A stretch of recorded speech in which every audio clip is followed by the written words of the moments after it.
Assalamualaikum, ketemu lagi dengan saya Dr. Dwi. Nah, kali ini saya akan membagikan tips beberapa cara menghilangkan kerutan antara dua alis ya. Biasanya kan ada kerutan di tengah-tengah sini ya, entah itu satu garis, entah itu dua garis yang disebabkan oleh kebiasaan. Jadi kadang-kadang terkadang kita marah ataupun kita berbicara serius atau lagi membaca atau lagi nonton Android ya, tanpa kita sadari itu ada dua ini kita tautkan karena entah itu kita mikir, entah itu karena suatu hal lah, jadi kebiasaan. Dari hal kebiasaan ini biasanya pasti akan muncul kerutan, apalagi usia 30 tahun ke atas. Nah, karena kolagen kita berkurang, otomatis garis halus yang kita biasanya tanpa kita sadari, tanpa kita rawat, akhirnya terdapatlah kerutan di antara dua alis ini. Nah, kalau satu garis sih nggak masalah, kadang dua garis kebanyakan. Nah, mulai dari sekarang harus kita cegah atau kita rawat ya.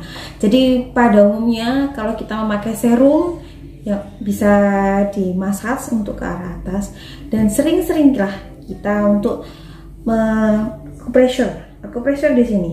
Pada saat kalau kita sudah pada saat kita mengacah, kok ada muncul garis di situ, waduh, berlatih ya. Jadi latihan cara kita ngomong, cara kita ngobrol terhadap atau pada saat kita marah, ingat-ingat, aduh, bakalan muncul kerutan nih kalau kita marah terus-terusan, atau kebiasaan kita biarkan ya hal sepele tapi jadinya luar biasa, karena itu bisa merubah penampilan kita. Nah, kita tidak mau dong hal seperti itu. Nah, yang pertama bisa itu tadi, kita menggunakan serum biasanya sih serum anti-aging yang kaya akan hyaluronic acid atau vitamin C. Bisa kita arahkan ke atas kini sambil massage pada saat pemakaian serum. Dan yang kedua biasanya dengan facial. Nah, facial ini biasanya di situ ada tindakan namanya mikrodermabrasi. Nah, mikrodermabrasi bisa untuk mengurangi kerutan halus. Nah, yang ketiga bisa kita lakukan di rumah. Jadi kita berlatih kita untuk ngobrol bagaimana caranya kita tidak menautkan dua ini. Bisa kok, bisa. Awalnya suami saya juga kayak gitu. Kadang-kadang tanpa dia sadari kalau ngobrol sama saya atau lihat HP tiba-tiba menautkan. Saya tegur, jangan seperti itu. Coba dibiarnya gini gitu ya. Nah, tapi dari situ terus kita rajin memakai krim atau serum, terus dari kebiasaan kita saling mengingatkan, akhirnya ya nggak terlalu muncul. Nah, bagi yang di rumah kalau tidak ada yang mengingatkan ya kita self reminding ya. Jadi ya kadang-kadang seringlah kita mengacah dan berlatih. Jadi kadang-kadang kalau kita ngobrol ya sering ketuk-ketuk ini. Nah, dari ketukan ini akan timbul relaksasi ya. Relaksasi otot kita, jadi biar nggak terlalu tegang.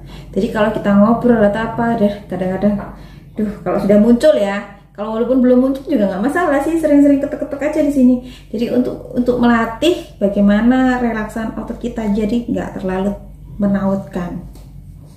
Dan yang keempat, kalau sudah parah atau sudah muncul, biasanya sekitar 40-an ke atas, dari batas range 30 sampai 40 inilah biasanya kebanyakan terjadi. Kalau antara 20 sampai 30 karena kolagennya masih kuat, jadi kadang kita kebiasaan pun tidak akan terbentuk di sini. Tapi kalau udah usia 30 sampai 40 biasanya mulai terbentuk. Nah, apalagi kalau sudah mulai dari 40-an ke atas, terbentuknya garis ini susah. Jadi ada beberapa cara lagi, yaitu dengan tindakan. Menurut pengalaman saya, ya ini pengalaman saya yang biasanya saya lakukan di klinik, itu kalau pada usia untuk 40-an ke atas, saya kalau tindakan botox hanya mengurang sedikit, tapi nggak terlalu.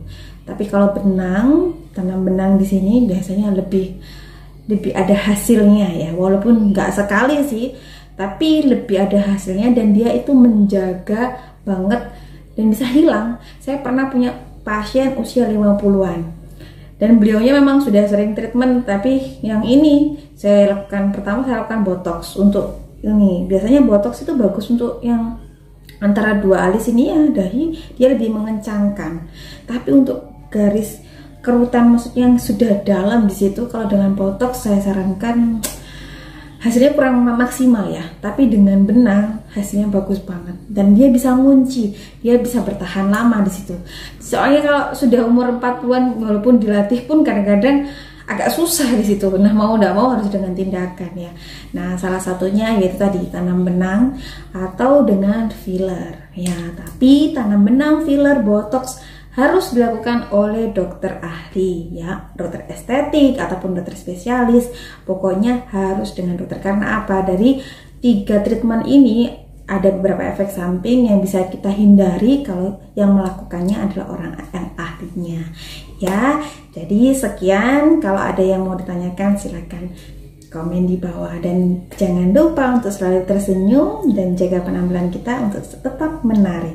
Ya, jangan lupa subscribe dan like ya. Assalamualaikum warahmatullahi wabarakatuh. Dah.